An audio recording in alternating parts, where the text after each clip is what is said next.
Bismillahirrahmanirrahim. Alhamdulillahirabbil alamin. Wassalatu wassalamu ala Rasulillah wa ala alihi wa sahbihi wa man tabi'ahum bi ihsanin ila yaumiddin. Ba'd. Fa nuwasil kitab Syarh Sunnah li al-Imam Al-Barbahari rahimahullah. Masih melanjutkan syarah dari ucapan Al-Imam Al-Barbahari, wa'lam anna ad-dunya daru iman wa Islam. Ketahuilah bahwa di dunia ada negeri iman dan Islam. Dan di pertemuan yang kemarin telah kita jelaskan masalah dar kufur dan dar Islam. Patokan negeri menjadi sebuah negeri yang Islam dan menjadi negeri yang kufur. Nah, mungkin bisa rujuk kembali di pelajaran yang kemarin. Kemudian kita lanjutkan. Amma dar murakkabah, adapun negeri yang tersusun dari keislaman dan kekufuran dikatakan dar murakkabah. Yang pertama kemarin kita sebutkan dar Islam mutlaqan, secara mutlak. Kemudian dar kufur mutlaqan.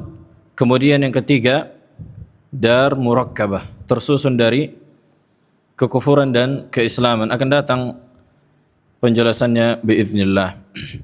Di antara ulama yang menyebutkan konsep ini adalah Syekhul Islam Ibn Taimiyah rahimahullahu ta'ala. Nah, dan telah tersebar fatwa dari Syekhul Islam Ibn Taimiyah rahimahullah tentang negeri yang namanya Mardin. Sebuah negeri namanya Mardin. Mardin ini terletak antara Turki, Suria dan perbatasan Irak. Turki, Suria dan perbatasan Irak di dekat Mosul. Yang dimana di negeri Mardin ini ada kota namanya Harran. Inilah kota di mana Syekhul Islam dilahirkan. Makanya beliau dinisbatkan kepada Harran, yakni Al-Harrani. Dan negeri Mardin ini sekarang sudah menjadi bagian dari Turki. Bagian dari Turki, akan tetapi secara budaya sangat dipengaruhi oleh Suria, yakni Syam. Nah, yang dimana ketika itu kaum Tatar menguasai negeri ini, dan kaum Tatar adalah kaum kufar. Kaum Tatar adalah kaum kufar. Sehingga yang menjadi pemimpin pada saat itu di negeri Mardin adalah kaum Tatar. Ketika kaum Tatar dari kalangan kufar, otomatis hukum yang ditegakkan di atas negeri tersebut adalah hukum kufar.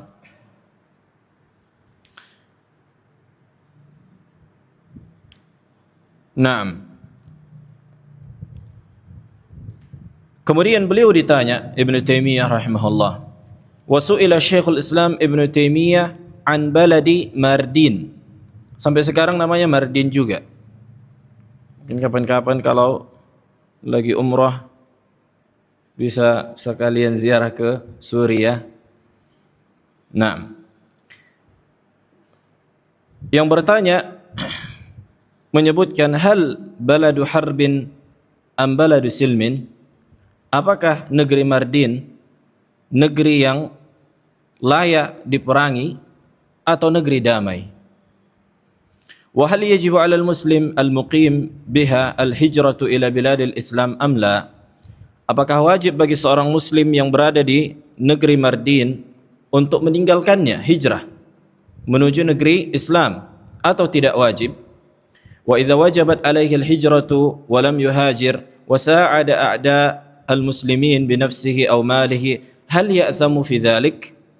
apabila wajib bagi seorang muslim meninggalkan kota Mardin, hijrah, dan dia tidak mau hijrah, tidak mau meninggalkan, bahkan menolong musuh-musuh Islam dengan jiwanya dan hartanya, karena yang memimpin pada saat itu siapa? Kaum Tatar kufar. Apakah dia berdosa? Karena memang disebutkan sebagian tentaranya dari kalangan kaum muslimin. Naam. Wa hal ya'tham man ramahu bin nifaqi wa sabbahu bihi am la? Apakah berdosa pihak yang menyebutkan bahwa orang yang tinggal, kaum muslimin yang tinggal di kota Mardin dan tidak mau hijrah, melempari dengan kemunafikan? Apakah berdosa? Kita katakan orang-orang muslim yang di kota Mardin pada saat itu yang dipimpin oleh kaum Tatar enggak mau hijrah, apakah boleh kita katakan munafik atau tidak boleh? Fa ajaba rahimahullah, alhamdulillah, dima'ul muslimin wa amwaluhum muharramatun haitsu kanu fi Mardin atau ghairiha. Beliau menyebutkan darah-darah kaum muslimin serta harta-harta mereka itu diharamkan untuk ditumpahkan atau diambil, baik itu di kota Mardin atau di negeri Mardin atau selainnya. Waalaikumsalam warahmatullahi wabarakatuh. Wa i'anatul kharijina an syari'ati dinil Islam muharramatun sawa'un kana ahlu Mardin atau ghairahum. Beliau menyebutkan menolong orang-orang yang di luar agama Islam seperti kaum Tatar yang menjadi pemerintahan pada saat itu dan mereka kufar, menolong mereka untuk menyerang, yakni untuk membantu musuh kaum muslimin, ini diharamkan juga, baik itu dari kalangan penduduk Mardin atau selainnya. Beliau menjelaskan umum gitu. Wal muqimu biha in kana ajizan an iqamati dinihi wajabatil hijratu alaih. Maka orang yang muslim yang tinggal di kota Mardin, di negeri Mardin, dan tidak mampu menegakkan agamanya, enggak mampu salat jamaah, tidak mampu salat Jumat, tidak mampu menegakkan Idain, tidak mampu haji, tidak mampu saum, rukun Islam yang 5, tidak mampu mengeluarkan zakat, tidak boleh, maka wajib hijrah. Para wanita misalnya dilarang berhijab oleh orang-orang kufar, maka wajib hijrah. Wa illa ustuhibbat wa lam tajib. Karena kalaupun mereka mampu menampakkan syiar-syiar Islam, rukun-rukun Islam, maka mustahab mereka meninggalkan kota tersebut dan tidak wajib. Wa musa'adatuhum li'aduil muslimin bil anfusi wal amwal muharramatun alaihim. Dan ketika kaum muslimin menolong musuh-musuh kaum muslimin dengan harta mereka dan jiwa mereka, ini juga diharamkan bagi mereka. Wa yajibu alaihim al-imtina'u min dzalika bi ayyi tariqin amkanahum min taghyibin aw ta'ridin aw musana'ah. Kata beliau, ketika misalnya pemerintahan kaum Tatar di kota Mardin memerintahkan kaum muslimin untuk menolong kaum Tatar menindas kaum muslimin, ay membantu musuh-musuh kaum muslimin, apa yang mereka lakukan? Jelas. Maka yang wajib bagi kaum muslimin untuk menghindari, imma dengan melarikan diri atau melakukan strategi atau berpura-pura. Pokoknya apa saja lakukan selama engkau tidak membantu mereka, membantu musuh-musuh Islam. Fa idza lam yumkin illa bil hijrati ta'ayyanat. Kalau mereka tak mampu melakukan itu juga, maka wajib bagi mereka hijrah. Wala yahillu sabbuhum umuman wa ramyuhum bin nifaq. Maka tidak halal mencela mereka, yakni kaum muslimin yang tinggal di kota Mardin dan tidak hijrah. Tidak boleh mencela mereka secara umum atau menuduh mereka sebagai orang-orang yang munafik. Bal as-sabbu war ramyu bin nifaq yaqa'u 'ala as-sifat al-madhkurati fil kitab wa sunnah fayadkhulu fiha ba'd ahli Mardin wa ghairihim. Adapun celaan dan tuduhan dengan kemunafikan itu disebutkan bagi orang-orang yang disebutkan di dalam Al-Quran dan Sunnah, dan bisa jadi masuk ke dalamnya orang dari kalangan ahli Mardin atau selainnya. Wa amma kaunuha dara harbin aw silmin fahiya murakkabah. Hadha huwa wajhu syahid. Kata beliau, adapun dikatakan negeri Mardin adalah negeri yang kafir yang layak diperangi atau negeri damai, maka dia adalah negeri yang tergabung antara ini dan itu. yakni karena pemerintahannya kafir, hukumnya kafir, akan tetapi ada kaum muslimin di dalamnya. Bahkan bisa jadi sebagian tentara kaum muslimin. Yaqulu Ibnu Taimiyah fahiya ma'nayan atau fiha al-ma'nayan. Di dalamnya terdapat dua makna. Laysat bimanzilati dar al-silm allati tajri alaihi ahkamul Islam. Tidak kita katakan dia negeri Islam yang di mana berjalan di dalamnya hukum-hukum Islam, liqauni jundiha muslimin. Syuf syahid, karena para tentaranya banyak dari kalangan kaum muslimin.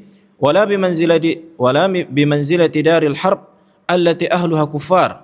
Tidak juga kita katakan mereka adalah negeri kafir karena seperti penduduknya yang kafir. Bal hiya qismun thalith yu'amalu al-muslimu fiha bima yastahiquhu.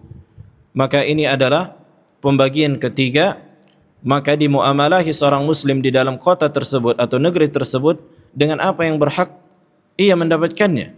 Wa yuqatal al-kharij an syariatil Islam bima yastahiquhu. Kemudian kalimat wa yuqatal terdapat tashif di sebagian nuskhah Majmu' Fatawa Ibnu Taimiyah.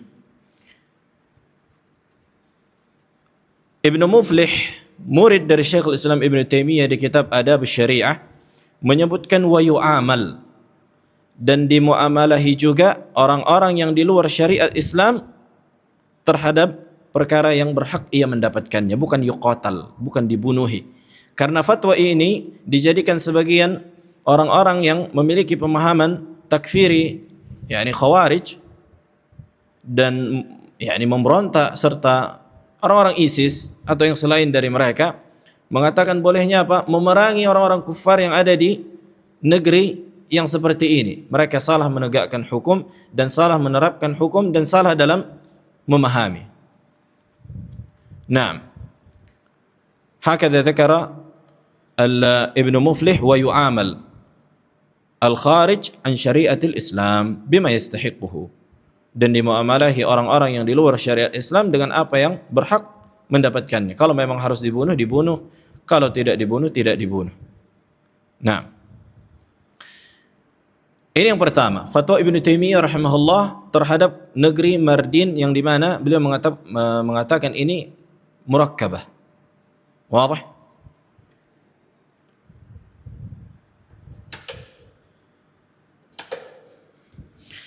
Kemudian fatwa yang kedua dari Syamsuddin Muhammad ibni Al-Abbas ibni Abil Abbas Ar-Ramli, faqih Syafi'i, atau dikatakan Syafi'iyu Saghir, Syafi'i yang versi mini. Dan ini mutaakhir beliau.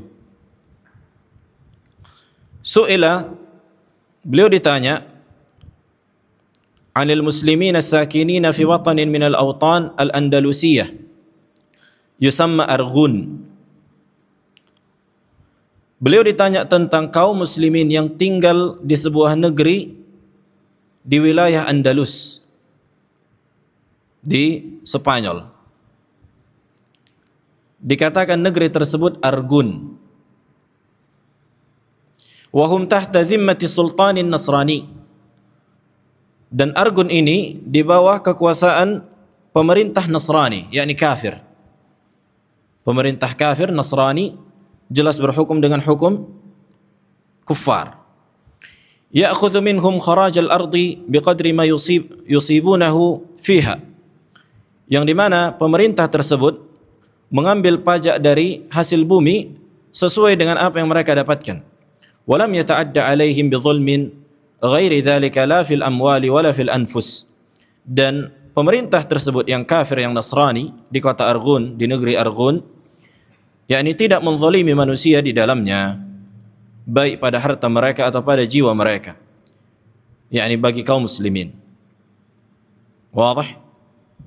Walahum jawami' yusalluna fiha wa yasumuna Ramadan wa yatasaddaquna wa yakuffuna al-usara min aidin nasara idza hallu bi aidihim. Bahkan kaum muslimin di negeri Arghun yang di bawah kekuasaan Nasara itu memiliki masjid-masjid yang di mana mereka bisa menegakkan salat, saum Ramadan, bersedekah, bahkan melepaskan tawanan-tawanan yang ditawan oleh Nasara. Wa yuqimuna hududal Islam jaharan kama yanbaghi. Bahkan kaum muslimin di negeri tersebut menegakkan hukum-hukum Islam secara terang-terangan sebagaimana seharusnya. Wa yudhhiruna qawaid asy-syari'ati 'iyanan kama yajibu wa la yata'arrad lahum nasrani fi syai'in min af'alihim ad-diniyah. Bahkan mereka kaum muslimin menegakkan kaidah-kaidah syariat secara umum sebagaimana seharusnya, dan pemerintah Nasrani pada saat itu sedikit pun tidak mencolek mereka. Ya, ini enggak diusik, dibiarin atas perbuatan mereka kaum muslimin yang menegakkan syiar Islam. Wa yad'una fi khutabihim li salatin al-muslimin fi ghairi ta'yin shakhsin wa yatlubuna min Allah nasrahum wa halak a'da'ihim al-kuffar wa hum ma'a dhalika yakhafuna an yakunu asin bi iqamatihim bi biladil kufri. Fahal tajibu alaihim al-hijrah. Bersamaan dengan itu,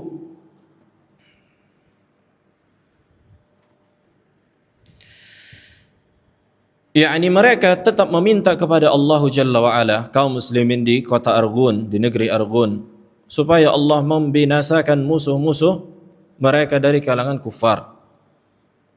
Dan bersamaan dengan itu mereka khawatir mati di atas kota kafir. Jelas?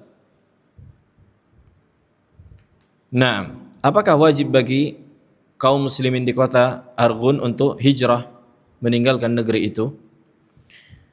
Wahum ala hadhihi al-halah min izhari ad-din nadhran ila annahum laysu ala amanin an yukallifuhum al-irtidad waliyadzu billah.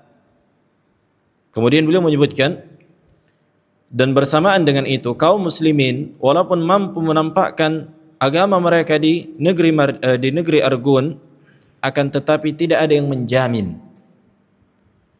Apa? Tidak ada yang menjamin mereka bahwa pemerintahan akan memerintahkan mereka untuk murtad di suatu waktu. Kapan saja bisa kata pemerintah kalian murtad. Jelas? Nah, ini mungkin masih di poin-poin, bisa saja kan gitu. Pemerintahnya membiarkan dulu. Suatu saat bisa saja memerintahkan memerangi mereka. Naam. Aw ala ijra'i ahkamihim alaihim aw la tajibu nadharan ila ma hum fihi min al-hal al-madhkur. Thumma inna rajulan, kemudian disebutkan ada salah seorang dari kaum muslimin di kota Arghun di Andalus, min al-watan al-madhkur, jaa ila ada'i faridatil hajj min ghairi idzni abawayh makhafata an yamna'ahu minhu fa'addaha fahal hajjuhu sahih. Dia mengerjakan haji, subhanallah, bayangkan dari Andalus ingin mengerjakan haji. Bahkan disebutkan di antara ulama yang tidak mengerjakan haji Ibnu Hazm.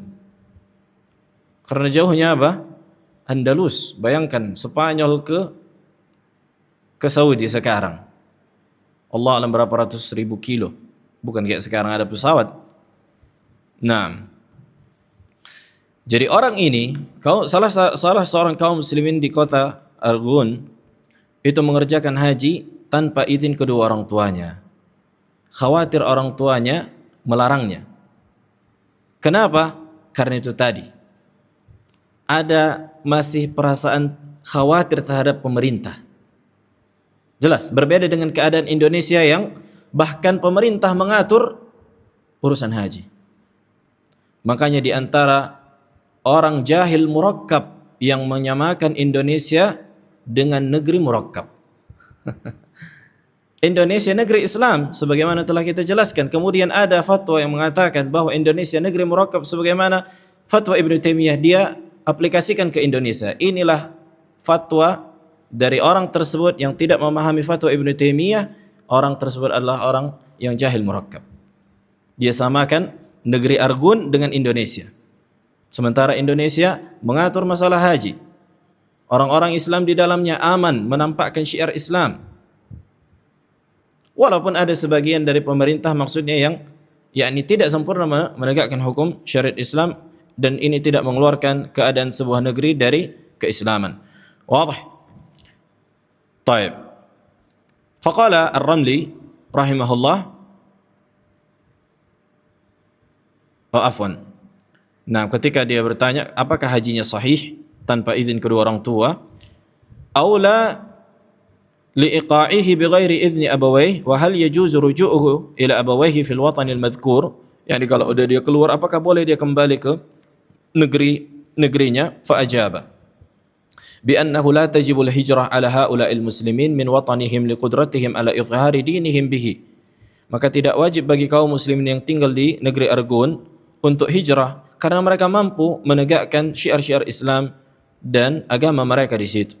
ولأنه عليه الصلاة والسلام بعث عثمان يوم الحديبية إلى مكة لقدرته على إظهار دينه بها. Dan Nabi kita alaihi salatu wasallam mengutus Uthman ketika hari Al-Hudaybiyah ke kota Makkah karena Uthman mampu menampakkan agamanya di situ. Yani bal la tajuzu lahumul hijrah minhu, bahkan tidak boleh bagi kaum muslimin untuk meninggalkan negeri Argun. Li'annahu yurja biiqamatihim bihi islamu ghairihim, karena diharapkan ketika kaum muslimin tinggal di negeri Argun, orang-orang lain pun akan masuk Islam dengan adanya mereka. Wa li'annahu daru Islam, karena itu adalah darul Islam. Ini yang kita sebutkan, ini secara hukum murakkabah, tapi sebenarnya fatwa yang sahih bahwa ini juga dikatakan darul Islam, darus silm dan darul Islam. Falau hajaru minhu sara dar harbin, sekiranya kaum muslimin meninggalkan negeri Argun, udah jadi negeri harb, peperangan yang layak diperangin, dibunuhin dan ditumpahkan darahnya, nah, yang ada di dalamnya dari kalangan kufar.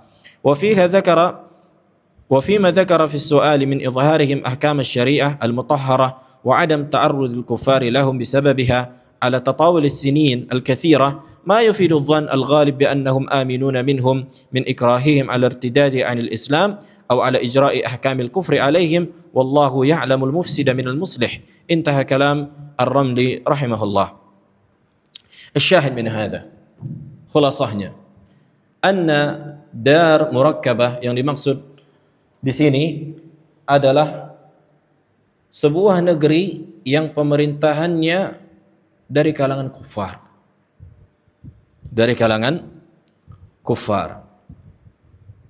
Otomatis kaum kufar berhukum dengan selain hukum Allah. Kemudian ada kaum muslimin yang tinggal di situ dan mampu menampakkan syiar-syiar Islam. Mampu menampakkan syiar-syiar Islam, akan tetapi tidak ada kepastian bahwa mereka senantiasa berada di atas keamanan. Maknanya bisa saja pemerintah yang kafir itu memerangi mereka. Ini dia hududul fasilah. Jelas. Sementara negeri Indonesia dikuasai kaum muslimin. Dikuasai kaum muslimin, syiar-syiar Islam ditegakkan, bahkan diatur oleh pemerintah. Akan tetapi asas dari hukum di Indonesia memang dari demokrasi, dan ini tidak mengeluarkan Indonesia sebagai negeri yang muslim. Wadah. Jadi yang mengatakan Indonesia adalah dar murakkab, ini pendapat yang batil. Ini adalah orang yang mengatakan ini adalah jahil murakkab, walaupun dia menisbatkan dirinya kepada manhaj salaf. Sebenarnya pemahamannya sururi. Taib. Qala Ibn al-Muflih, berkata Ibn al-Muflih, fa kullu dar ghalaba alaihi ahkamul muslimin. Semua negeri yang di dalamnya tegak hukum-hukum kaum muslimin, fadarul Islam, maka itu adalah negeri Islam. Wa in ghalaba 'alaiha ahkamul kuffar, apabila yang menguasai dan yang tampak adalah ahkamul kuffar, fadarul kufri, maka itu adalah negeri kufur.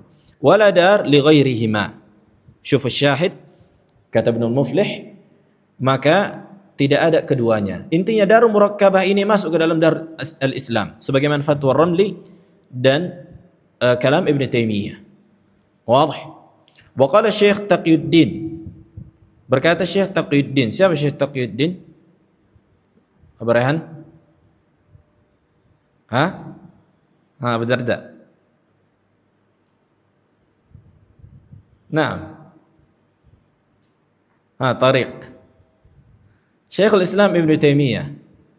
Syekhul Islam Ibn Taimiyah Taqiyuddin julukannya, walaupun beliau membenci julukan ini Taqiyuddin. Naam. Karena Ibnu Muflih murid dari Ibnu Taimiyah. Wa su'ila an Mardin, beliau menyebutkan fatwa yang telah kita sebutkan. Hal hiya daru harbin aw dar Islam? Apakah Mardin yang dikuasai Tatar itu negeri perang atau negeri Islam? Qala hiya murakkabatun fiha al-ma'nayan laysat bimanzilati dar al-Islam allati yajri 'alayhi ahkamul Islam likauni jundiha muslimin wala bimanzilati dar al-harb allati ahluha kuffar bal hiya qismun thalithun yu'amalu al-muslimu fiha bima yastahiquhu wa yu'amalu al-kharij an syariat al-Islam bima yastahiquhu. Naam, kama dzakarna sabiqa. Al-khulasah, kesimpulan bahwa negeri Islam yang pertama, anna dar yuhkamu 'alaiha bi zuhur sya'air al-islamiyah al-kubra, bahwa sebuah negeri kapan dikatakan negeri Islam? Apabila tampak dan tegak syiar-syiar Islam yang besar, kasalawat wal juma' wal idain wal adhan wa ghairi dhalika duna idhnin min ahadin ghairihim aw nakir. Seperti apa syiar-syiar Islam yang besar? Seperti salat 5 waktu, azan, Jumat, idain dan yang selainnya, tanpa izin dari siapapun, ya kan? Tanpa izin dari siapapun dan tanpa ada yang mengingkarinya. Jelas? Tanpa ada yang mengingkarinya dari kalangan pemerintahnya. Bahkan pemerintah di Indonesia mengatur dan menganjurkan, kan gitu, untuk menegakkan syiar Islam. Wadih. Artinya seperti salat, jamaah dan seterusnya. Wa an yakuna sultan wal ghalabah lil muslimin, yang dimana kedaulatan dan kekuasaan itu di tangan kaum muslimin. Kita lihat Indonesia, pemerintahannya di tangan kaum muslimin, pemimpinnya muslim. Makanya dari sinilah para khawarij ingin mengkafirkan pemerintah supaya berkurang manat al-hukum. Kemudian yang kedua, anna ad-dar yuhkamu 'alaiha bil Islam idza kanat al-ghalabah lil muslimin wa adh-dhuhur biha lahum. Naam, bahwa negeri dihukumi sebagai negeri Islam apabila dominasi serta kekuasaan itu tampak bagi kaum muslimin dan merekalah yang menjadi mayoritas. Kemudian yang ketiga, ini penting, la yushtaratu lil hukmi 'ala ad-dar innaha daru islamin bitatbiqi jami'i ahkam syariah. Tidak disyaratkan untuk menetapkan hukum bagi sebuah negeri sebagai negeri Islam harus negeri tersebut mengaplikasikan seluruh hukum-hukum syariat. Enggak harus baru dikatakan negeri Islam. Walaupun mereka misalnya tidak menegakkan hukum hudud, maka itu tidak mengeluarkan mereka dari negeri yang Islam. Mereka masih dikatakan negeri kaum muslimin dan negeri Islam. Ar-rabi', yang keempat, la yuhkamu ala dari islamiyah annaha asbahat dar kufur idza dhahara fiha ba'du ahkamil kufri talama anna al-ghalabah wal saytarah wal man'ah fiha lahum. Yang keempat, tidak boleh ditegakkan sebuah hukum bagi sebuah negeri yang sebelumnya Islam kemudian menjadi negeri kafir walaupun tanpa di dalamnya hukum-hukum kufur atau syiar-syiar kufar. seperti gereja, seperti apalagi tempat ibadah al pihara, kan gitu, walaupun tampak, maka tidak mengeluarkan negeri tersebut dari hukum Islam. Selama apa? Selama kekuasaan, kekuatan, keamanan di tangan siapa? Di tangan kaum muslimin, di tangan pemerintah kaum muslimin. Li'anna al-muslimun aminina mumakkinin. Nah, atau li'anna al-muslimina aminuna mumakkinun. Taib. Kemudian fatwa dua ulama besar.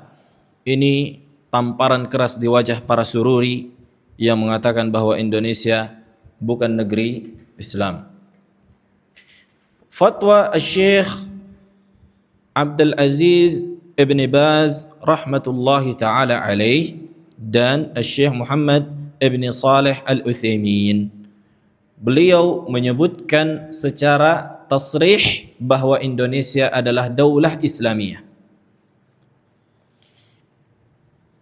Syekh bin Baz rahimahullah ketika di musim haji mengadakan nadwah, yakni seperti pertemuan tausiah bagi kaum muslimin.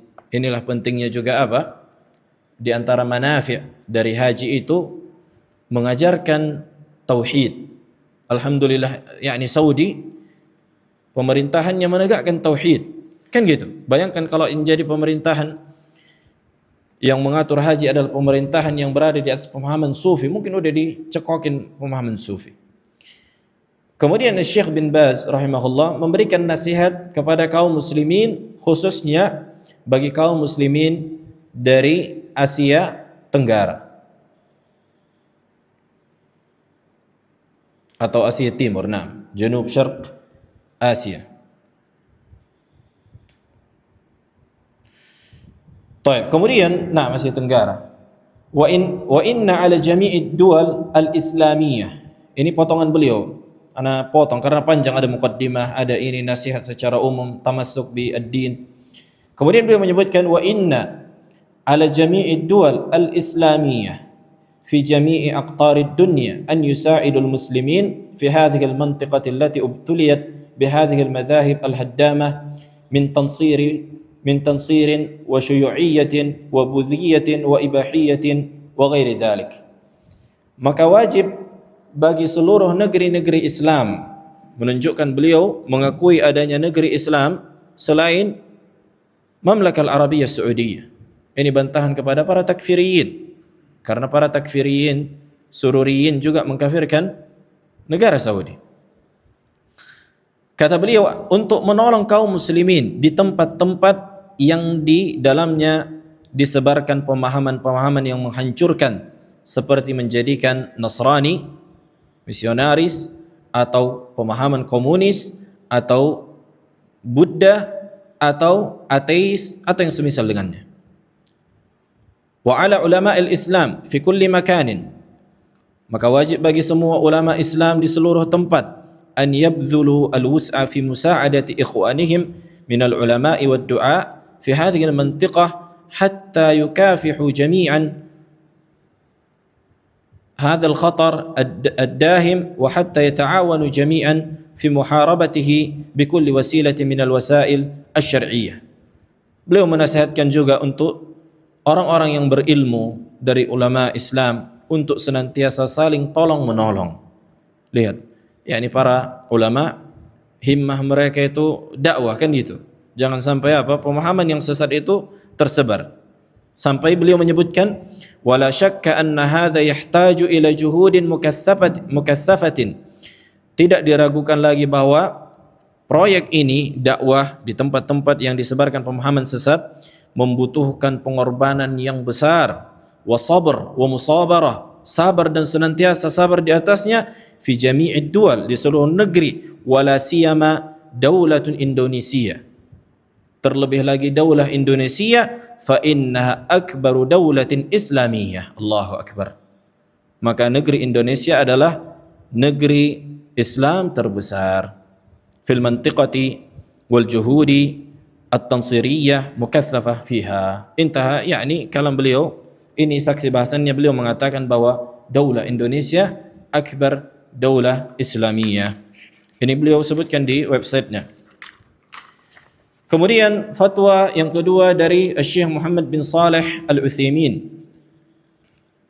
Ketika beliau ditanya juga, ini ada di YouTube yang kita tafriq, kita dibuat transkrip. Beliau menyebutkan tentang orang-orang Rusia yang menyebarkan pemahaman Syuyu'iyah, yakni komunis, kan gitu. Rusia kufar, si Putin dan yang semisal dengannya. Beliau menyebutkan al-mas'alah al-khatiratun jiddah. Ini masalah besar, berbahaya. Naam. Kemudian beliau menyebutkan, la taqulu haula'i ahlu kitab bidakwahum wa haula'i malahidah kulluhum sawa. Jangan kalian mengatakan yakni mereka ada yang ahlu kitab, kemudian ada yang orang-orang ateis, yakni mereka semuanya berbahaya gitu, dari sisi bahaya. Kulluhum harbun 'alal Islam. Semua yang kafir itu memerangi Islam, baik dari kalangan ahlu kitab, baik kalangan Syuyu'iyah, komunis, baik ateis, semuanya memerangi Islam. Wad dalilu ala hadha Timur Syarqiyah. Dan yang menjadi saksi dan bukti akan ini Timur Leste, Timur Syarqiyah, kata beliau. Juz'un min Indonesia. Yang di mana Timur Leste pada saat itu apa? Di masa siapa presidennya? Pak Soeharto. Naam. Itu bagian dari Indonesia, kata Syekh Utsaimin. Lakin ghalibuhum Nasara. Akan tetapi mayoritas dari penduduknya pada saat itu Nasara, Kristen. Lamma hasala ma hasal min al-intikhabat, ketika terjadi dari pemilu, kata beliau, pemilihan di situ, tharatil ummah al-gharbiyah kulluha bi ustuliha. Yakni orang-orang barat itu bersuara, ya kan? Mereka ingin mendemo, yakni suruh memisahkan Timor Leste sampai orang-orang barat, bayangkan. Al-jawi wal bahri wal barri, dari seluruh penjuru, dari udara, dari lautan dan dari daratan, kata Ibn Utsaimin. Min ajalli tahqiq infisal hadzal juz'. Supaya apa? Supaya demi mengaplikasikan terpisahnya Timor Leste dari Indonesia. Infisal hadzal juz' an Indonesia al-muslimah. Allahu akbar. Beliau mengatakan dari Indonesia, yang dimana Indonesia adalah negara Islam. Fatwa sarih dari Syekh Muhammad bin Shalih Al-Utsaimin rahimahullah. Unzur kaif, kata beliau, lihatlah bagaimana daulatun mustaqillatun tudrabu biha ar-ru'usul an. Naam, naqud al-fatayat atau taqud al-fatayat ila al-fujur wal fatayat ila al-madhabih ila akhir kalamihi. Nah, syahid min hadha bahwa negeri Indonesia adalah negeri Islam yang tidak sempurna. Di antara ketidaksempurnaannya adalah hukum yang ditegakkan tidak berhukum asas syariat Islam, tapi tidak mengeluarkan sifat dari negeri Indonesia dari keislaman. Kita katakan Indonesia adalah negeri Islam. Wadih. Setelah pendapat ulama yang banyak yang kita paparkan, jangan lagi sampai ada yang ragu akan hal ini. Nah, kemudian fasal yang terakhir, min mafasid al-hukum ala diyar annaha diyar kufur. Di antara keburukan ketika menghukumi negeri sebagai negeri kafir.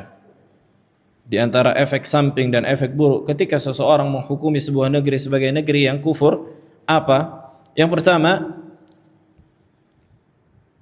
yansahibu ala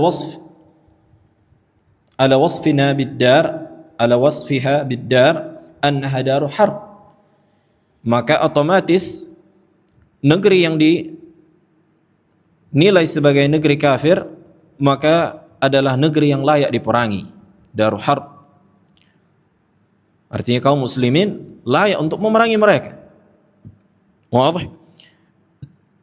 Anna kulla man biha laysa lahum aman wala ahad wala zimmah.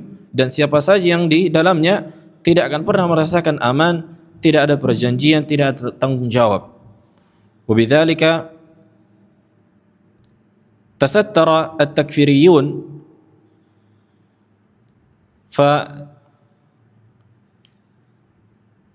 فأحرقوا الدماء atau فسفكوا الدماء وهو هتكوا الأعراض وسرقوا الأموال باسم الجهاد ورفع راية الإسلام.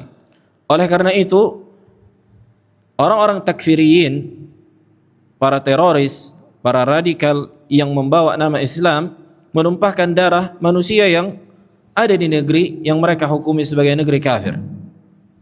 Jelas. Dan mereka membolehkan untuk mencuri harta. Bayangkan, subhanallah. Karena kata mereka negeri kafir boleh dicuri hartanya. Dengan nama apa? Dengan nama jihad. Ini dia masalahnya. Nah, karena mereka telah menegakkan sebuah negeri itu negeri kafir dengan pemahaman mereka yang batil. Yang kedua, wa anna al-hijrata min tilka ad-diyar wajibah. Dan hijrah meninggalkan negeri tersebut adalah kewajiban.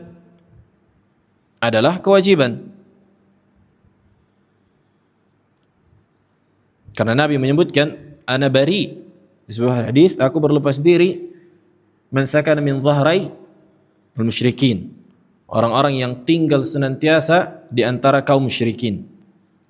Maksudnya di negeri mereka. Yani kufar, kan gitu. Wa anna dukhulaha muharraman illa lid-darurah mulihah.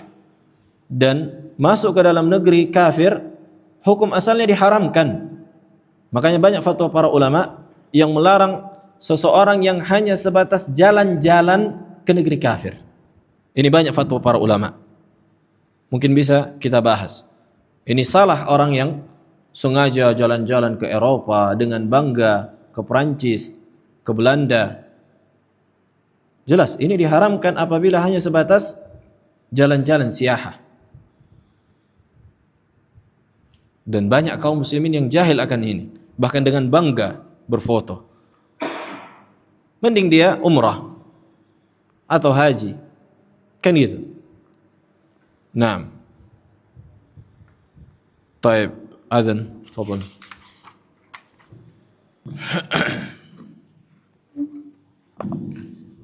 Taib, kita lanjutkan sedikit lagi.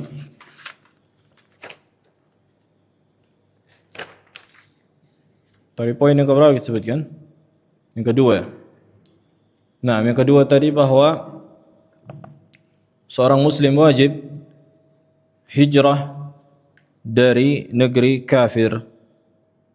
Apalah lagi jika dia tak mampu menegakkan syiar Islam seperti Jumat, Jamaah, Aidain dan seterusnya. Nah, hukum asalnya bahwa seseorang tidak boleh masuk ke negeri kufar kecuali dengan hajat, darurah, imma dengan misalnya berobat atau berdakwah, maka ini dibolehkan. Adapun hanya sebatas jalan-jalan, maka ini tidak diperbolehkan. Nah, karena Nabi SAW menyebutkan di dalam hadis, ana bari min kulli muslim yuqimu ala adhhuril musyrikin. Aku berlepas diri dari setiap muslim yang iqamah, yakni yang tinggal di tengah-tengah para kufar. Nah, para musyrikin yang kufar. Wadah. Kemudian yang ketiga, wa anna as-safar ila tilka ad-diyar bil mushafi muharram. Naam, membawa mushaf ke negeri kafir ini ada larangannya dari Nabi alaihi salatu wassalam. Khawatirnya apa? Mushaf tersebut dihinakan oleh orang-orang kufar. Nah, kemudian yang keempat, wa anna al-hudud asy-syar'iyyah ka hadd az-zina was-sariqa wa ghairihima la tuqam fi biladil harb liqauli Nabi alaihi salatu wassalam la tuqta' al-aidi fil ghazw Dan hukum hudud seperti had, zina, pencurian dan semisalnya tidak ditegakkan di atas negeri al-harb. Sebagaimana hadis Nabi riwayat Tirmizi, maka tangan tidak dipotong di negeri al-ghazu, yakni peperangan. Makanya mereka mencuri karena mereka menghukumi sebuah negeri kafir, mereka mencuri, katanya enggak ada had. Seperti para khawarij, kilabun nar. Naam. Wa hunaka ahkamun ukhra, dan ada hukum yang lain seperti luqatah misalnya. Dan yang selainnya. Naam. Baik, intahayna min tafsil ahkam ad-diyar. Perincian dari hukum sebuah negeri. Kemudian ucapan al-Imam Al-Barbahari rahimahullah mengandung dua makna, sebagaimana yang telah kita sebutkan di pertama, yakni imma dengan sebuah negeri itu secara hukum fiqhiyah, kan gitu, apakah negeri Islam atau negeri kafir, berkaitan dengan ahkam al-fiqhiyah. Kemudian beliau menyebutkan atau kemungkinan kedua dari ucapan Al-Barbahari,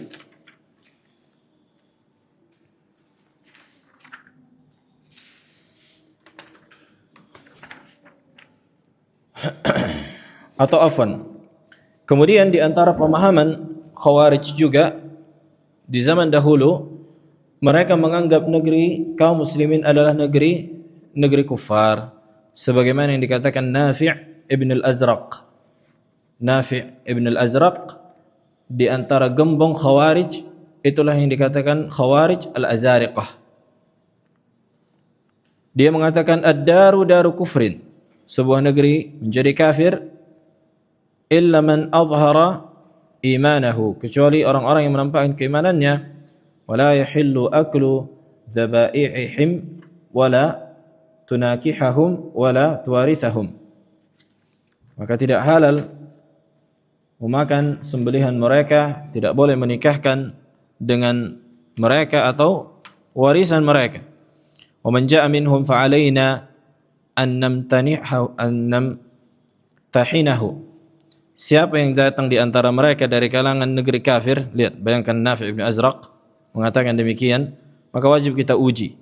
Wa hum ka kuffaril Arab, mereka seperti orang-orang kafir dari kalangan orang Arab, la yaqbal minhum illa al-Islam aw sayf, maka tidak diterima bagi mereka kecuali masuk Islam atau pedang. Wal qa'ad bimanzilatihim wat taqiyah la tahil. Naam. Kemudian kemungkinan kedua dari ucapan Al-Barbahari rahimahullah,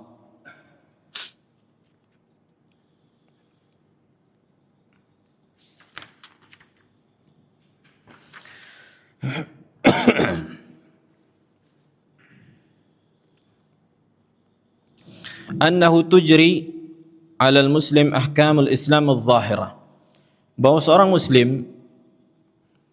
muslim yang kita lihat, kita menghukuminya sesuai dengan yang zahir dan yang tampak darinya.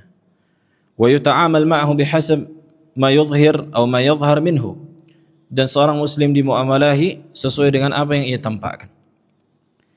Amma al-batin, adapun yang ada di dalam dirinya, fa amruhu ila Allah, urusan yang diserahkan kepada Allah. Wa an na'lam anna al-insan yadkhulu fi dairatil Islam bi nutqihi li syahadatain. Kita ketahui bahwa seseorang masuk ke dalam Islam ketika mengucapkan kalimat syahadatain, wa hadha an-nutq yadman lahu huquqan fil Islam. Ketika dia mengucapkan syahadatain, maka dia memiliki hak di dalam Islam yang dijaga. La yumkin raf'uha anhu illa bimujibin syar'i.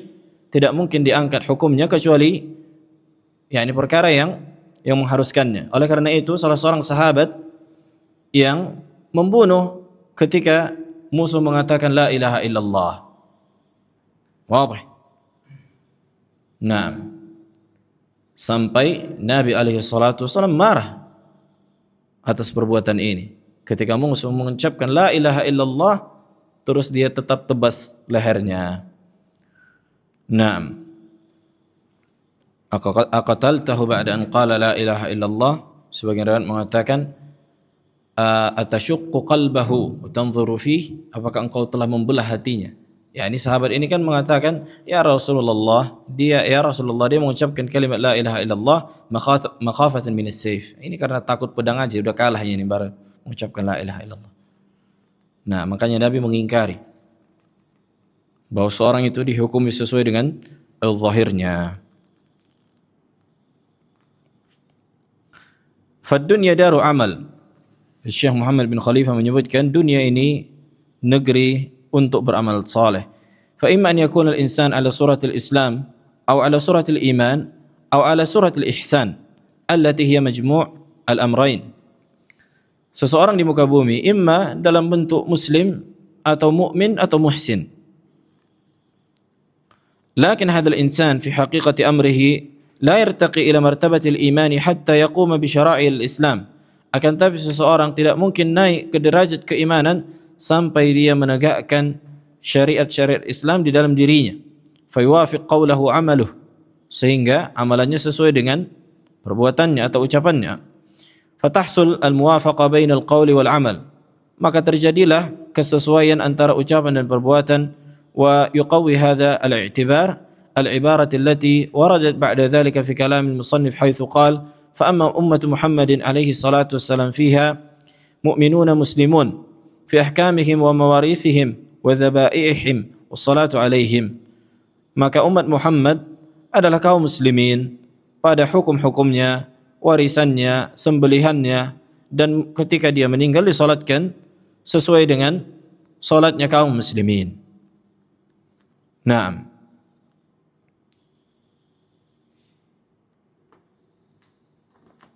Adapun ucapan beliau, la tashhad li ahadin bihaqiqatil iman hatta ya'tiya bi jami'i syara'il Islam fa in qasara fi syai'in min dhalika kana naqisal iman hatta yamuta.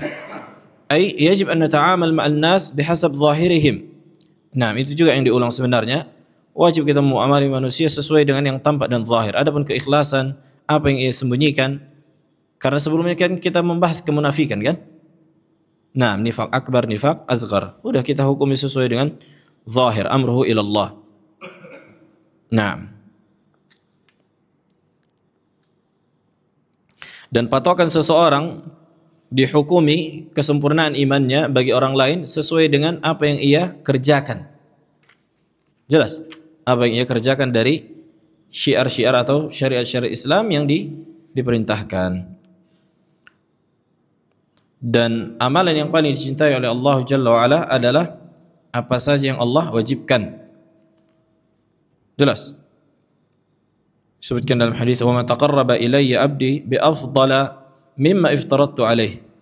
Dan tidaklah seorang hamba mendekatkan dirinya kepada aku lebih aku cintai kecuali dengan apa yang aku wajibkan atasnya. "Wa la yazalu 'abdi yataqarrabu ilayya bin nawafil hatta uhibba." Ila akhiri al-hadis.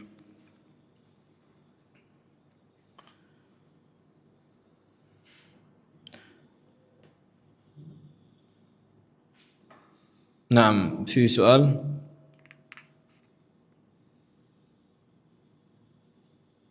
Naam, ada pertanyaan?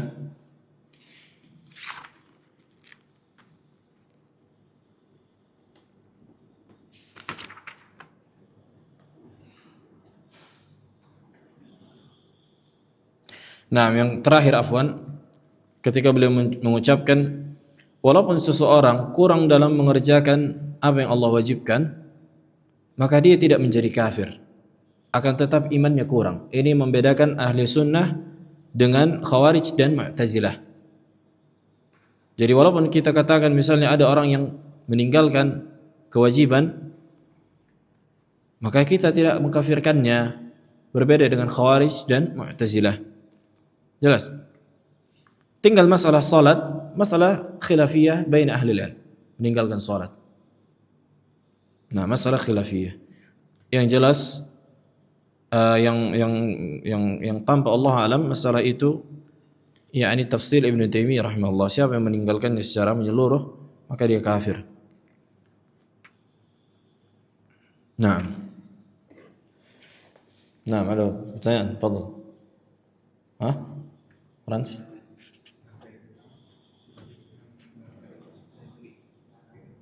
Hmm.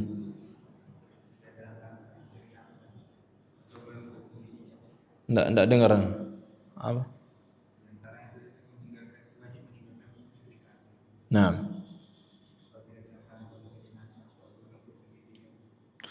Nah, itu dilihat, makanya kalau bukan darurat maka tidak boleh.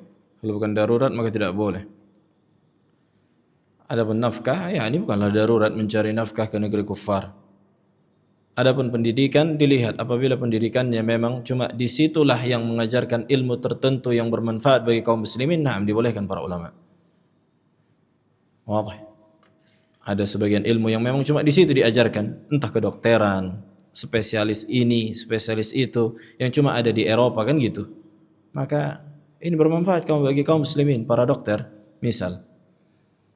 Nah, maka ini bolehkan. Adapun hanya sebatas jalan-jalan, menghabiskan waktu berbulan-bulan karena banyak uang di Eropa dengan bangga, maka ini jelas masuk ke dalam keharaman. Nah, Allahu a'lam. Ilahul alhamdulillah.